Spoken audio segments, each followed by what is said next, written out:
तो दोस्तों आज है अपना वर्क पर एनर्जी का लेक्चर नंबर 2। लास्ट लेक्चर में हमने वर्क की बात करी थी, work done in different cases. Force constant है तो क्या होगा, वेरिएबल है तो क्या होगा, और अगर आपको एरिया दे रखा है, मतलब ग्राफ दे रखा है एफएस का, तो एरिया निकालोगे तो वर्क डन आ जाएगा। इसमें हमने बात करी थी कांस्टेंट फोर्सेस की भी और वेरिएबल फोर्सेस की भी। और मैंने वैसे तो आपको बता दिया था कंजर्वेटिव नॉन कंजर्वेटिव का डिफरेंस, लेकिन आज हम डिटेल में समझने वाले हैं कंजर्वेटिव नॉन कंजर्वेटिव फोर्सेस को।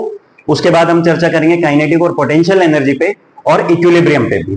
ठीक है, तो इक्विलिब्रियम के टाइप्स क्या क्या है और conservative non conservative potential work energy theorem, ये सारी बातों पे आज हम चर्चा करने वाले हैं।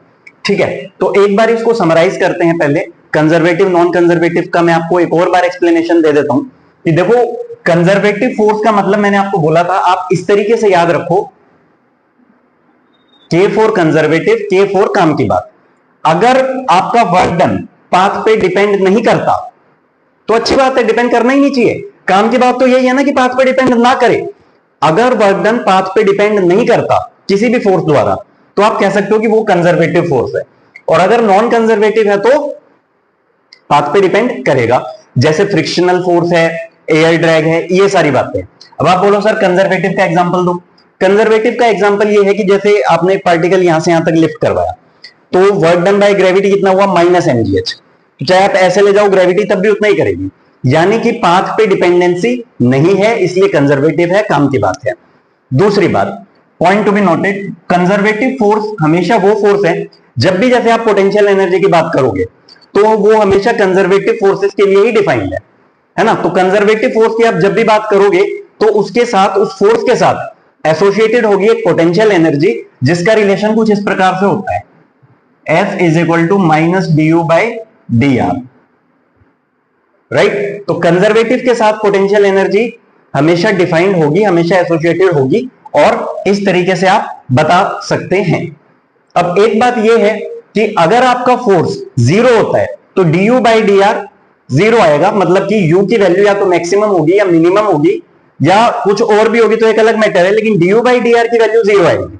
तो ये सारे केसेस हम जब पोटेंशियल एनर्जी और इक्विलिब्रियम देखेंगे तो उस पर हम चर्चा करेंगे कि इक्विलिब्रियम के टाइप्स कौन कौन से हैं और पोटेंशियल एनर्जी कब जीरो होगी, कब मिनिमम होगी, कब मैक्सिमम होगी, इन सारी चीजों पे हम चर्चा करेंगे। ठीक है, तो ये एक छोटा सा कंसेप्ट, छोटा सा एग्जांपल मैंने आपको देके बता दिया है कि कंजर्वेटिव नॉन कंजर्वेटिव में क्या डिफरेंस है। ठीक है, मैं उम्मीद करता हूं आपको ये बात समझ आई होगी कि कंजर्वेटिव और नॉन कंजर्वेटिव में क्या फर्क है। ठीक है, एक बात और समझे, जैसे मान लो आपने ए से शुरू की है अपनी जर्नी और आप यहां पे पहुंच गए बी तक। एक तो आपने ये वाला रास्ता चुना, एक आपने ये वाला रास्ता चुन लिया, और एक आपने ये वाला रास्ता चुन लिया। अगर तीनों में वर्क डन सेम आता है तो फोर्स कंजर्वेटिव है, और नहीं आता है तो नॉन कंजर्वेटिव है। Now one more point, close loop में कंजर्वेटिव की बात करोगे तो वर्क डन जीरो होगा, क्योंकि क्लोज लूप का मतलब क्या, आप कहीं से भी जाओ, जैसे यहां से आप शुरू हुए, ऐसे घूम फिर के यहीं पे वापस आ गए, तो यहां से चले थे यहीं पे वापस आ गए, तो आपकी डिस्प्लेसमेंट तो जीरो हो गई। तो आप बेसिकली वहीं पे आ चुके हो, उसी पॉइंट पे, तो डिस्प्लेसमेंट जीरो हो गई, तो work done by conservative force कितना होगा, इन अ क्लोज लूप हमेशा जीरो ही होगा।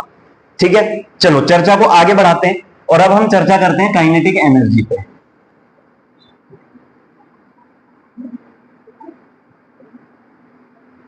आपने ये तो बचपन में भी पढ़ा होगा कि काइनेटिक एनर्जी क्या है, पोटेंशियल एनर्जी क्या है। इफ मतलब आप ऐसा बोल सकते हो, energy possessed by a particle due to virtue of its motion, तो उसको क्या बोलते हैं, काइनेटिक एनर्जी। जैसे एक तो मान लो एक पत्थर आपकी तरफ आया धीरे धीरे घूमते हुए, बॉल फुटबॉल कुछ भी आई, धीरे से आई, आपने उसे रोक लिया ऐसे। एक तेजी से आई और तेजी से आई, तेज आ रही है मतलब उसकी रफ्तार ज्यादा है, मतलब एक एनर्जी लेके आ रही है। अब मुझे बिल्कुल पता नहीं है कि वो एनर्जी उसके पास कहां से आई। ठीक है, हम इसको क्या करते हैं, इस प्रकार से समझते हैं कि जैसे मान लो, सपोज करो आपके पास ये एक ब्लॉक है जिसका मास है m, और ये अभी रेस्ट पे है।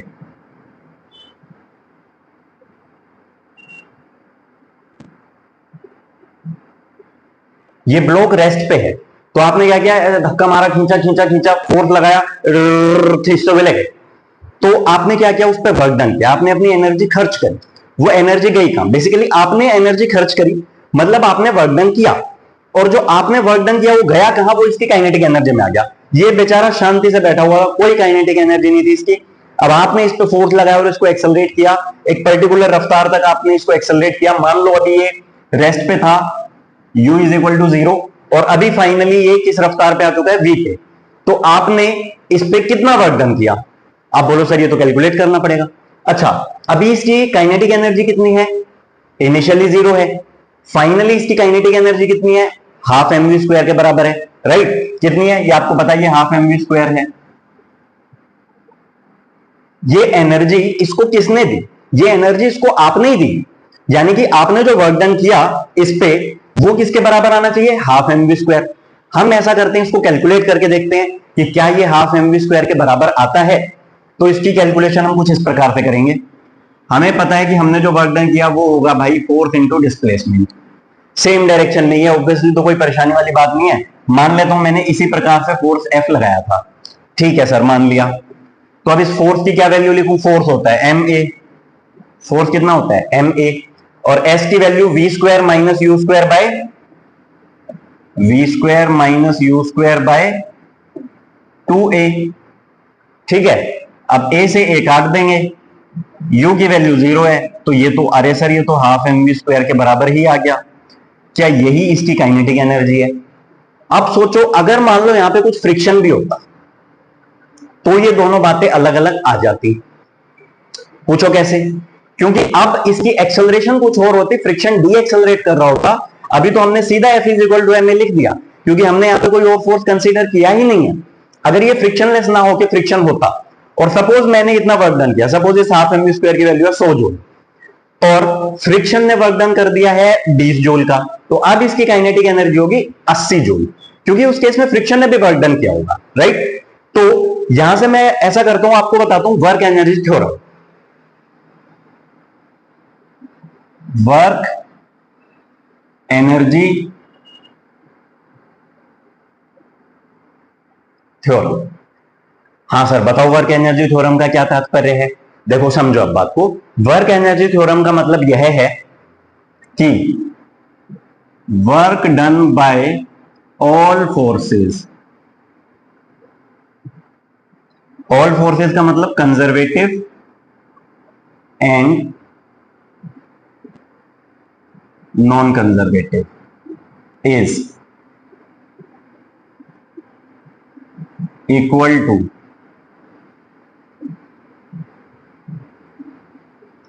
Change in kinetic energy. यानी कि work done by conservative forces plus work done by non conservative forces is equal to change in kinetic energy. चलिए, इतनी बात सबको समझ आई। अब आपके मन में एक सवाल आना चाहिए, या तो ये हो सकता है कि सवाल आया हो लेकिन उसका आपके पास आंसर भी हो। अब सवाल देखो ये है कि आप बोलो sir work done by conservative plus non conservative forces, ये जो टोटल जितने भी फोर्सेज लगे उन सबका जो वर्क डन है वो किसके बराबर आया? Change in kinetic energy. ठीक है जी, बहुत बढ़िया, आ गया चेंज इन काइनेटिक एनर्जी के बराबर। लेकिन ऐसा भी तो हो सकता था ना सर, पोटेंशियल भी तो गई, पोटेंशियल कहां गई?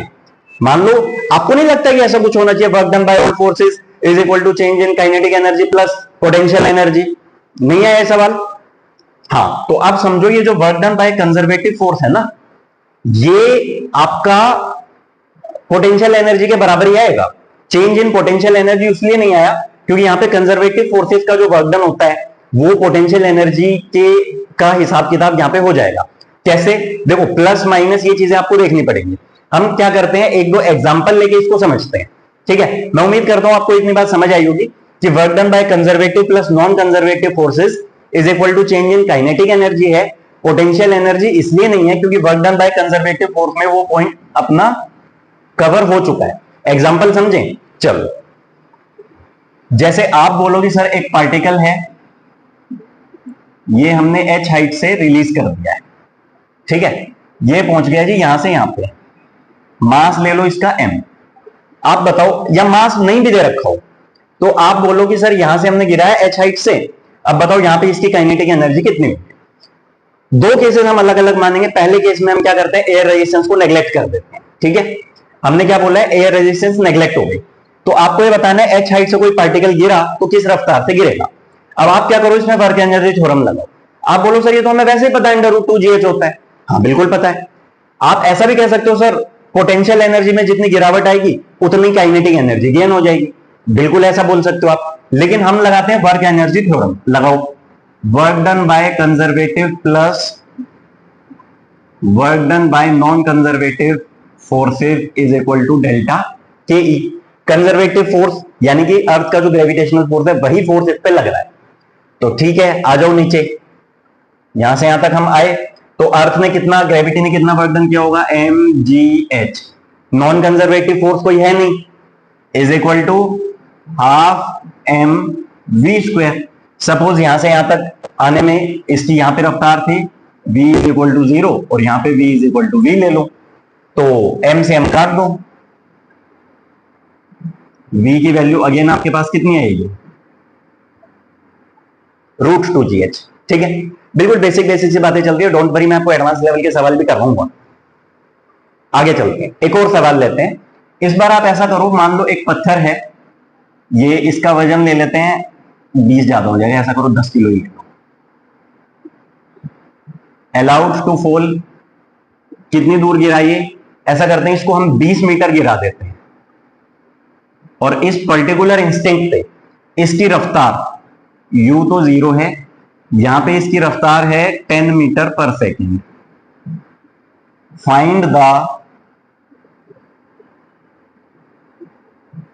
वर्क डन बाय, किसके द्वारा work done, air resistance.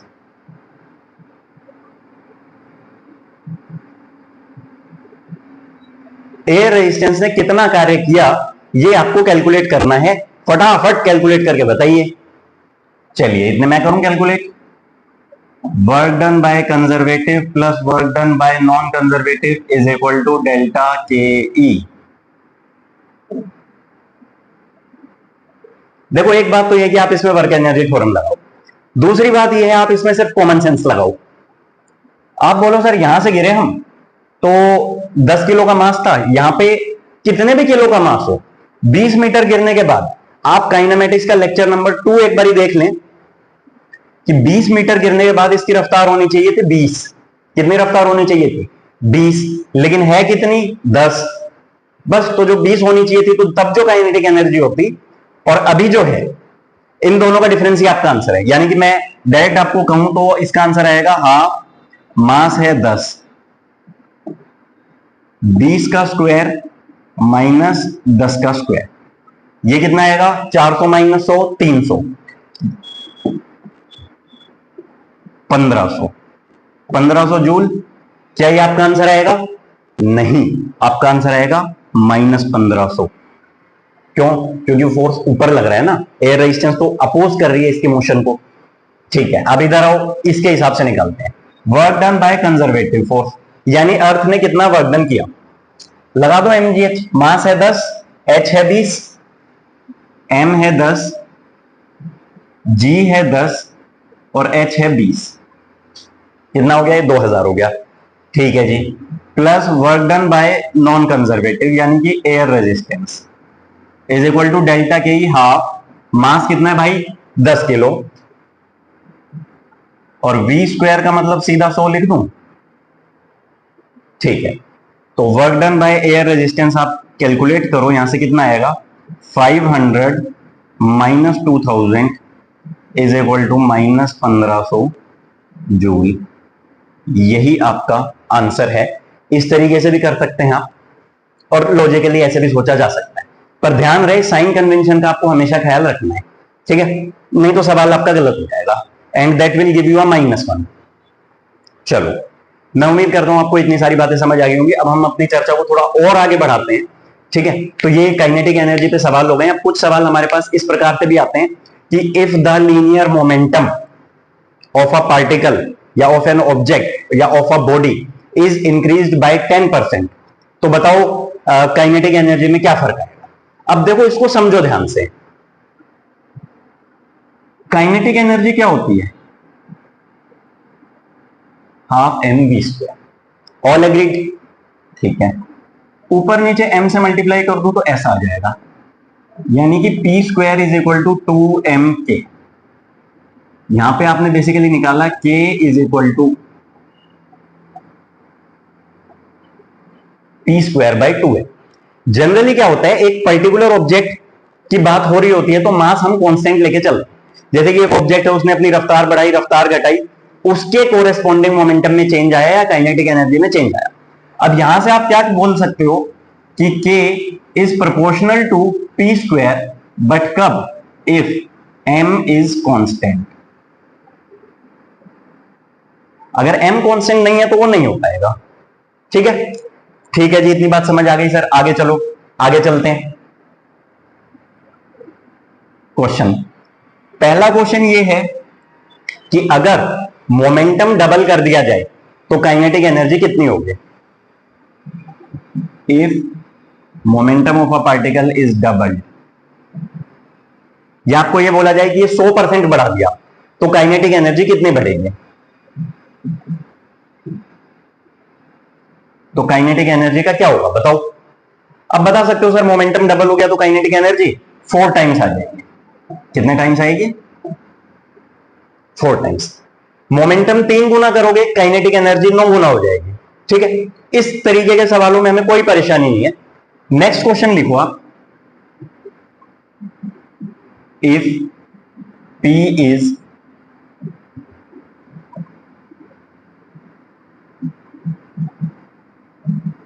Find the percentage increase in kinetic energy.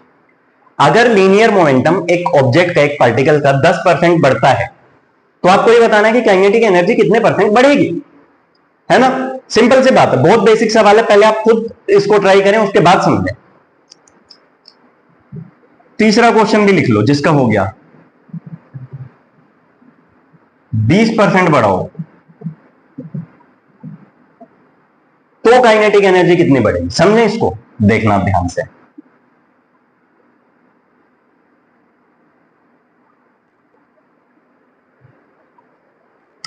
देखो, बिल्कुल प्रेम भाव से समझना इस कंसेप्ट को। भाई हमें पता है लीनियर मोमेंटम होता है m, मतलब एक बात साफ है, अगर लीनियर मोमेंटम 10% बढ़ा है मतलब कि उसकी रफ्तार 10% बढ़ी होगी। और काइनेटिक एनर्जी क्या होती है अपने पास? हाफ mv², यही होती है। तो मान लो अगर उसकी वेलोसिटी पहले 10 थी, मान लिया ऐसा मैंने, तो अगर मैं इसकी वेलोसिटी 10% बढ़ाऊं तो 11 हो जाएगी।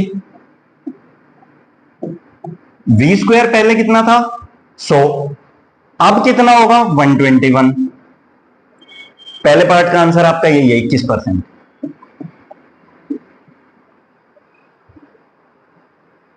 अगले सवाल पे आए, अगर आपका मोमेंटम 20% बढ़ा है मतलब वेलोसिटी भी कितनी बढ़ गई होगी? 20%, यानी कि वेलोसिटी कितनी हुई होगी? 10 से बढ़ के कितनी हो गई होगी? 12। 20% बढ़ गई तो v का स्क्वायर क्या हुआ होगा? ये हो गया होगा 144। आंसर आएगा 44%। अगर आपसे कोई पूछे कि लीनियर मोमेंटम आपका बढ़ा है 30%, तो आप क्या बताओगे? काइनेटिक एनर्जी बढ़ेगी 69%। अगर लीनियर मोमेंटम आपका बढ़ा है 40% तो काइनेटिक एनर्जी आपकी कितनी बढ़ेगी? 96%। ठीक है, बेसिक, बिल्कुल सिंपल सिंपल सी बातें हैं। तो ये हो गई बेसिक कुछ काइनेटिक एनर्जी से रिलेटेड बातें। चलो आगे चलते हैं और पोटेंशियल एनर्जी पे चर्चा करते हैं। किस पे?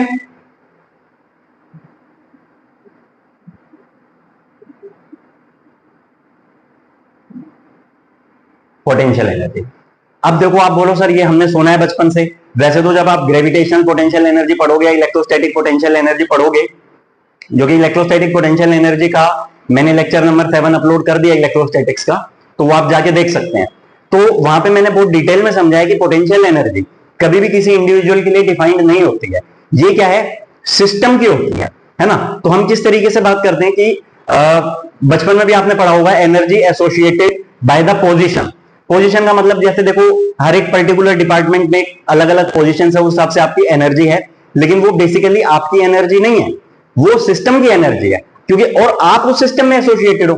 अब जैसे मैं बोलूं कि भाई साहब कमिश्नर साहब बहुत पावरफुल आदमी है, इसका मतलब एज एन इंडिविजुअल नहीं, वो कमिश्नर है that's why he is powerful, क्योंकि उनके साथ एसोसिएटेड है एक सिस्टम, राइट? अब वहीं मैं थोड़ा लोअर रैंक्स पे हूं, मैं बोलूं कि भाई ये एक एएसआई है और ये भी काफी पावरफुल आदमी है, मतलब पावरफुल है, लेकिन ऐसा नहीं है कि आप बोलो कमिश्नर से ज्यादा पावरफुल है।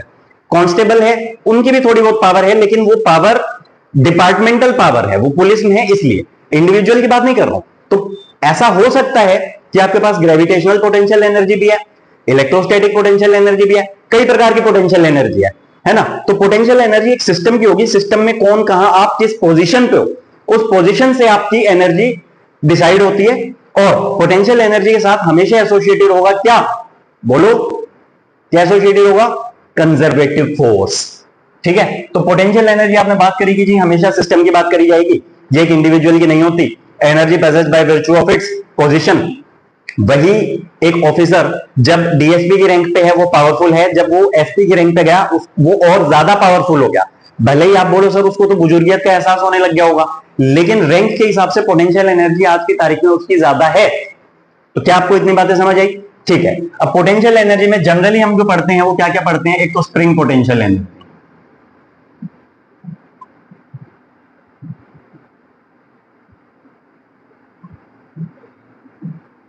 इलेक्ट्रोस्टैटिक पोटेंशियल एनर्जी, इलेक्ट्रिक ही बोल देते हैं इसको, इलेक्ट्रिक पोटेंशियल एनर्जी।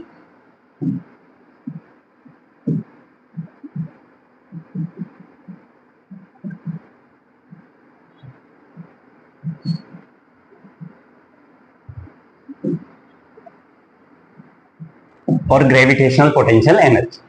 ठीक है, इधर आ जाओ, ये क्या होती है स्प्रिंग वाली, ये होती है हाफ के एक्स स्क्वायर, हाफ के एक्स स्क्वायर। ये के Q1 Q2 बाय आर। अगर दो चार्जेस हैं तो minus ji M1 M2 bye are. ये हम आपको डिटेल में पढ़ाएंगे ग्रेविटेशन और इलेक्ट्रोस्टैटिक्स में।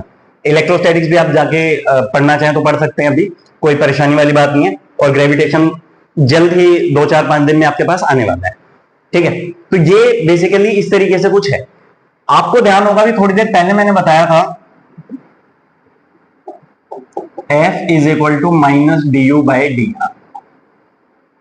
हाँ सर बिल्कुल याद है, आगे बताओ। अब देखो स्प्रिंग पोटेंशियल एनर्जी की अगर मैं बात करूं, मान लो मेरे को पोटेंशियल एनर्जी निकालनी, मुझे पता है ना कि रेस्टोरिंग फोर्स कितना होता है, माइनस के एक्स। तो अगर मैं यहां से इसकी पोटेंशियल एनर्जी मान लो निकालना चाहता हूं तो मैं निकाल सकता हूं, कितनी, minus F dot D R पे निकाल सकता हूं। कितनी आएगी, माइनस के एक्स डी एक्स, तो ये आ गया हाफ के एक्स स्क्वायर। ये बेसिकली वर्क डन ये है किसका, उस कंजर्वेटिव फोर्स का। उसने वर्क डन किया, वो पोटेंशियल एनर्जी में स्टोर हुआ, लेकिन उसका नेगेटिव। अब देखो आप मान लो 0 से x तक लेके जाते हो, यहां पे लिमिट्स बेसिकली हमने 0 से x ही बोल दिए। आप x1 से x2 ले जाओगे तो भी आप वर्क डन निकाल सकते हो, कितना आपने किया और कितना उस कंजर्वेटिव फोर्स ने किया। ये जो फोर्स है ये हमेशा क्या होगा, कंजर्वेटिव इन नेचर होगा।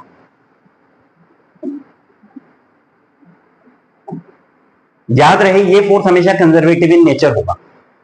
ठीक उसी प्रकार से आप इन दोनों के केसेस में अपने आप डिराइव कर सकते हो, फोर्स के Q1 Q2 bye are square और जी M1 M2 bye are square होता है। आप उसको माइनस प्लस का देख लेना, नहीं तो आंसर मिसमैच हो जाएगा आपका। ठीक है, तो मैं उम्मीद करता हूं इतनी बातें मैं आपको समझा चुका हूं, इतनी बातें आपको क्लियर हो चुकी हैं। अब हम आगे थोड़ा इसको और चर्चा को आगे बढ़ाते हैं और इक्विलिब्रियम की बात करते हैं।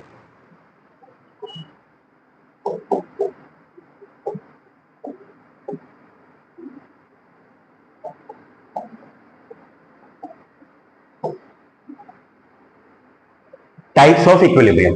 देखो ये आपके काफी जगह काम आएगा, जहां एसएचएम वगैरह हो रहा होगा वहां पे भी, इलेक्ट्रोस्टैटिक्स में भी काफी जगह काम आता है आपके। ठीक है, तो आपको पता होना चाहिए कि बेसिकली 3 प्रकार के इक्विलिब्रियम हैं और वो क्या क्या है, कैसे कैसे हैं, उन पे हम चर्चा कर लेते हैं थोड़ी सी।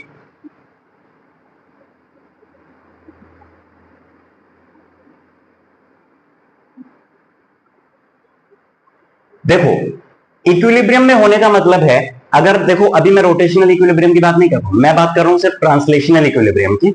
और अगर कहीं पे ट्रांसलेशनल इक्विलिब्रियम है तो इसका मतलब है कि उस पे नेट फोर्स 0 है। अब अगर इन 3 पॉइंट्स के अलावा, जैसे मान लो आप यहां पे इधर कहीं या इधर कहीं ये पार्टिकल रखो तो उस पे नेट फोर्स 0 नहीं होगा, वो नीचे आ जाएगा। सिमिलरली यहां कहीं आप रखते हो कुछ या यहां कहीं रखते हो तो भी पार्टिकल इधर उधर मूव करेगा। तो अब इन पे चर्चा करते हैं। देखो ये है अनस्टेबल इक्विलिब्रियम, आपको इसकी औकात देख के पता चल रहा होगा, इसकी मनोवैज्ञानिक स्थिति देख के पता चल रहा होगा कि अनस्टेबल इक्विलिब्रियम है।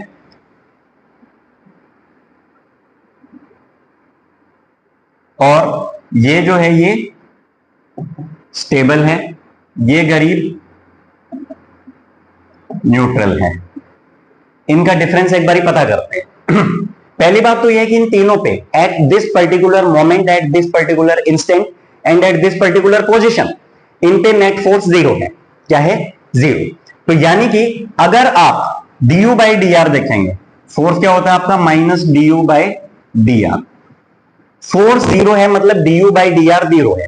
आप यहां पे अगर यूआर ग्राफ का स्लोप देखोगे, यहां पे जैसे इंक्रीज पॉजिटिव स्लोप है, यहां पे नेगेटिव है, यहां पे जीरो है, इधर नेगेटिव है, इधर पॉजिटिव है, यहां पे जीरो है, और ये भी एक्स एक्सिस के पैरेलल ही है, तो स्लोप जीरो आएंगे।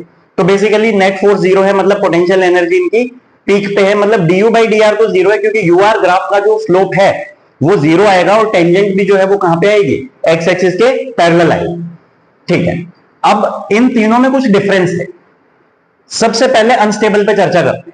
वैसे भी देखो सिंपल सी बात है, जैसे जैसे एनर्जी आती है स्टेबिलिटी खत्म हो जाती है। तो बेचारा गरीब साधु संत आदमी है, कुछ है नहीं इसके पास, फकीर है, आराम से स्टेबल है, घर में बैठा हुआ है शांति से, चाहे पैसा आ गया, एनर्जी आ गई, स्टेबिलिटी खत्म।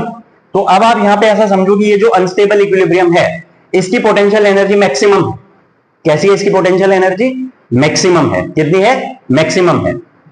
और इसकी मिनिमम है, उसकी अड़ोस पड़ोस के बराबर ही है, सब एक ही मोहल्ले में रहते हैं, तो स्टेबल अनस्टेबल का कोई कंसेप्ट है ही नहीं। यानी कि स्टेबल में क्या होगा? पोटेंशियल एनर्जी मिनिमम, यहां पे पोटेंशियल एनर्जी मैक्सिमम, उसकी बात नहीं करते हैं हम यहां पे। यानी कि आप ये कह सकते हो ये तो होगा zero in all the cases, तीनों में, लेकिन अनस्टेबल में क्या होगा?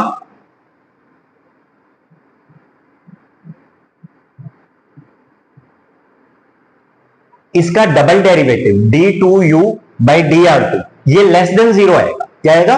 Less than zero. Less than zero का मतलब ये मैक्सिमा का पॉइंट है, तो पोटेंशियल एनर्जी मैक्सिमम होगी अनस्टेबल इक्विलिब्रियम में। यहां पे आ जाओ, यहां पे क्या होगी? Potential energy double derivative greater than zero, यानी कि ये मिनिमा का पॉइंट है, पोटेंशियल एनर्जी क्या होगी? मिनिमम। और यहां पे अगर आप देखते हो तो यहां पे क्या हो जाएगा?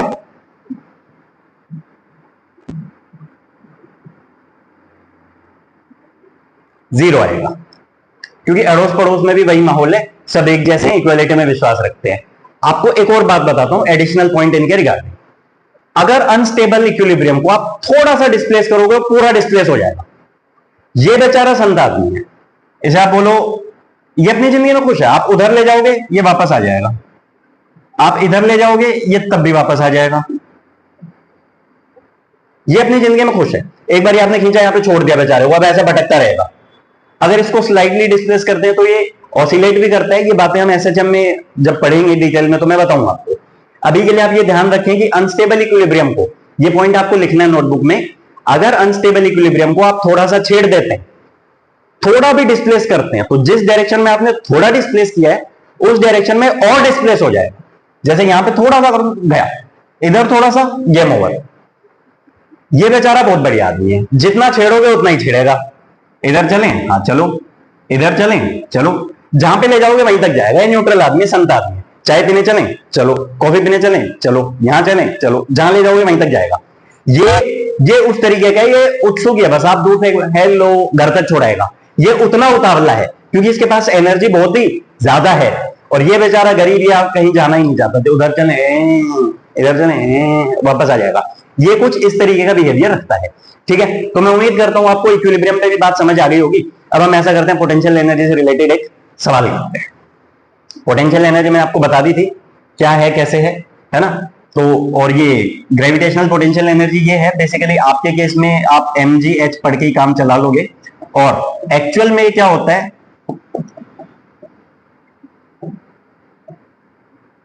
1 प्लस एच बाय आर। ठीक है, आर के कंपेरेटिवली एच, जैसे आप यहाँ पे थोड़ा बहुत ही ऊपर जाते हो तो अर्थ के सरफेस से तो चल जाता है, mgh के बराबर ही चल जाता है।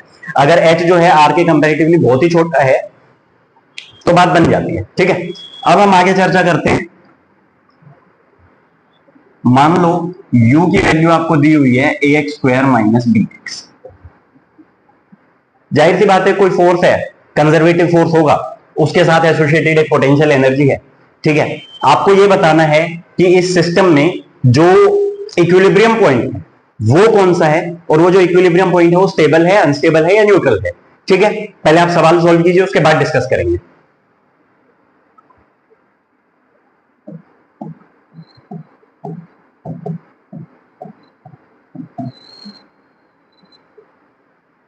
ये आएगा भाई, इक्विलिब्रियम पॉइंट मतलब du by d are should be zero, और अगर ये जीरो होगा तो कब होगा, यहां से आपके पास x की वैल्यू कितनी आएगी बताओ, b बाई टू ए।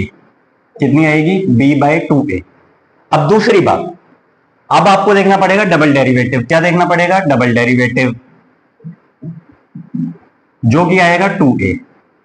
अब क्वेश्चन में अगर आपको दिया हुआ है कि a is a positive, a and b are positive constants, तो आप कह दोगे कि du बाई डी आर क्या है, पॉजिटिव है, 2a पॉजिटिव हो गया, पॉजिटिव हो गया तो ये मिनिमा हो गया, मिनिमा हो गया तो ये स्टेबल इक्विलिब्रियम हो गया। अगर a पॉजिटिव है तो स्टेबल इक्विलिब्रियम है, और a नेगेटिव है तो ये अनस्टेबल इक्विलिब्रियम है। वो आपको देखना पड़ेगा कि क्वेश्चन में आपको क्या दिया हुआ है, स्टेबल या अनस्टेबल। ठीक है, इतनी बातें हो गई। अब हम ऐसा करते हैं, कुछ सवाल कर लिए जाएं। चलो कुछ थोड़े से एक दो बेसिक से सवाल करवाता हूं मैं आपको। अब पोटेंशियल एनर्जी आप समझ चुके हो, इक्विलिब्रियम समझ चुके हो, काइनेटिक एनर्जी समझ चुके हो, है ना, कंजर्वेटिव नॉन कंजर्वेटिव का कंसेप्ट आपका क्लियर है। तो अब हम एक दो सवाल करते हैं बेसिक से, उसके बाद नेक्स्ट लेक्चर में मैं आपको पावर का कंसेप्ट बताऊंगा, average power, instantaneous power, power क्या होती है, और उसके पश्चात हम पावर पे कुछ सवाल करेंगे। ठीक है, चलो एक सवाल है, बिल्कुल बेसिक सा सवाल है।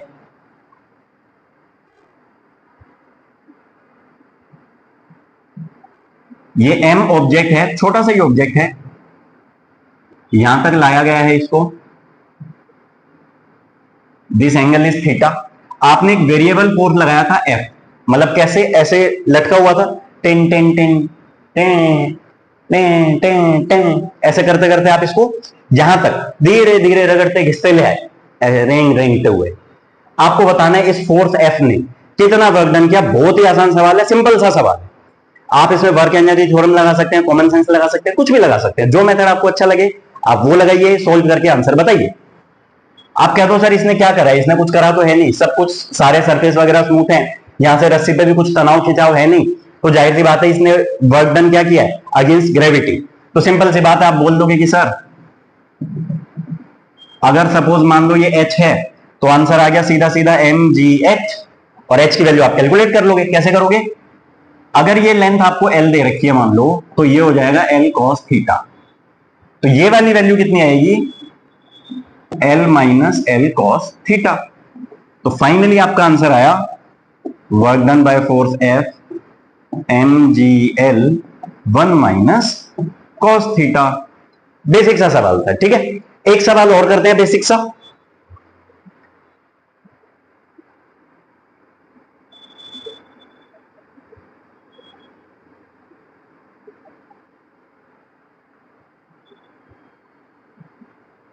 m मास है, F फोर्स लगा के इसे ऐसे ऐसे इस चट्टान पे रगड़ते हुए ले गए।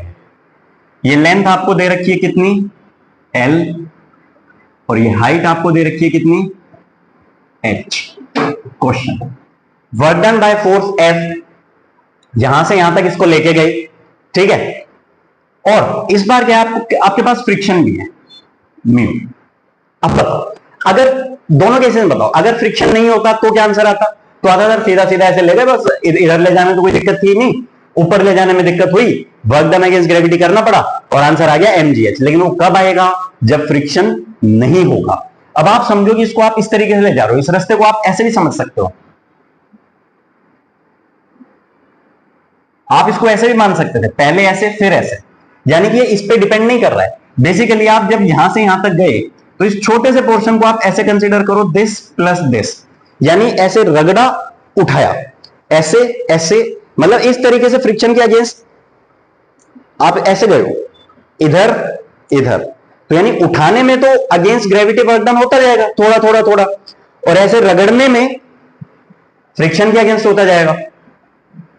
तो जो फाइनल आपका वर्क डन आएगा वो आएगा mu m g l plus m g h, ये हो गया अगेंस्ट ग्रेविटी और ये हो गया फ्रिक्शन के अगेंस्ट। फोर्स कितना, म्यू एम जी और इंटू एल। ठीक है, तो आज के लिए इतना ही है, मतलब यहीं पे आज का जो सेशन है वो कंप्लीट करते हैं, और नेक्स्ट सेशन में आपको पता है क्या होना है, पावर और कुछ सवाल और, that will be the last lecture for work पर एनर्जी। 3 लेक्चर में मैंने बताया था आपको, आप इसे क्रैश कोर्स की तरह भी यूज कर सकते हैं, रिवीजन की तरह भी, और कंसेप्चुअल बातें मैं आपको बताऊंगा, कुछ हर कंसेप्ट पे बेसिक बेसिक से सवाल बताऊंगा। तो बाकी की प्रैक्टिस आपकी खुद की है, बाकी आप मेरे से डाउट्स पूछ सकते हैं।